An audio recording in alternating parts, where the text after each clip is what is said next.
Le but de cette association, nous avons pour vocation de réunir tous les travailleurs de l'hôtellerie, de la restauration, mais aussi du tourisme.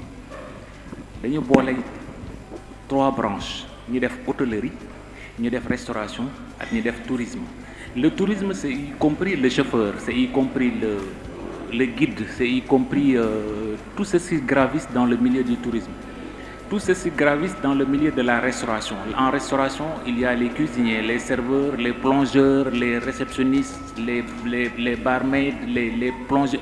Nous, notre objectif, c'était de créer le centre, la formation en cuisine et pâtisserie pour les permettre de tenir du travail pour pouvoir faire l'entrepreneuriat eux-mêmes et de gagner leur vie. Donc c'est au fil des années que ça a progressé et nous avons la forte demande. Même les femmes qui ne sont pas au foyer, les jeunes filles et garçons sont venus demander pour être formés. Moi, je me suis spécialisé dans la pâtisserie gastronomique. Alors que j'ai toujours travaillé dans des pâtisseries qui étaient traditionnelles. Je me suis formé chez moi. J'ai acheté mes matières premières, j'ai acheté mon matériel, et puis je m'entraînais, je faisais mes recettes, je faisais mes choses, jusqu'à aujourd'hui être à mon compte. Il y aura certes un vainqueur, mais il n'y aura jamais de vaincu. Et chacun le comprend ainsi. L'esprit de compétition est sain, en tout cas par rapport à l'esprit des rencontres que nous avons eues avec les responsables, nous le comprenons tel qu'il.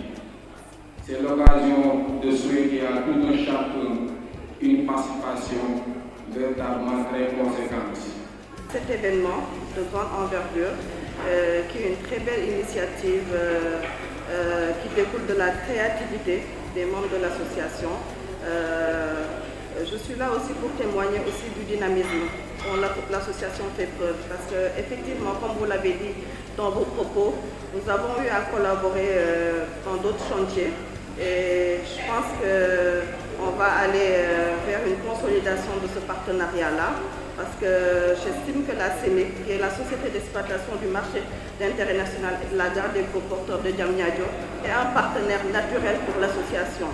Parce que vous vous déployez dans la promotion de l'employabilité des jeunes, mais surtout dans la promotion des produits locaux. Et nous, au niveau du marché d'intérêt national, comme vous le savez, nous œuvrons dans la conservation et le stockage des productions horticoles.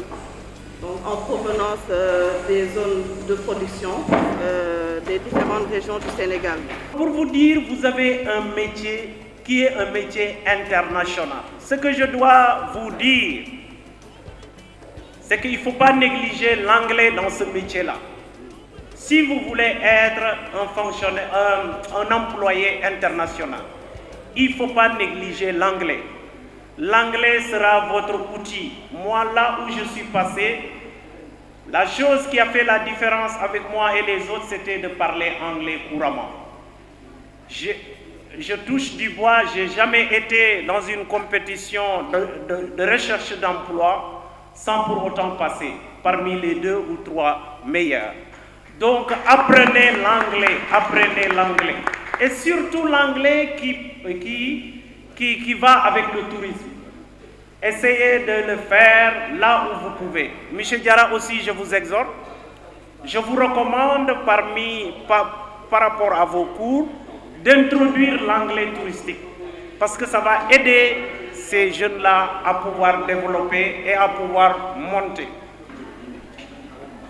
Aujourd'hui, le monde a évolué. À chaque fois que j'amenais les étudiants en stage, le chef d'entreprise me disait, Monsieur Moriba, on ne sait pas qu'est-ce que vous apprenez à vos étudiants. Aujourd'hui, les chefs d'entreprise n'ont pas besoin de vous former. Ils n'ont pas le temps de vous former. Voilà pourquoi on doit vous former à être opérationnel. Après votre formation, on doit vous engager. On ne doit pas vous former après votre formation. Voilà pourquoi les professeurs doivent aller à l'essentiel. Ça a été vraiment très difficile de vous faire partager tous les écoles qui ont compris. Mais il n'y a pas de perdant.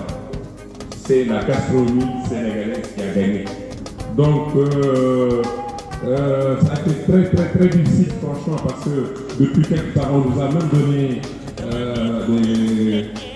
des minutes de plus. Mais c'est Haïti qui est sorti.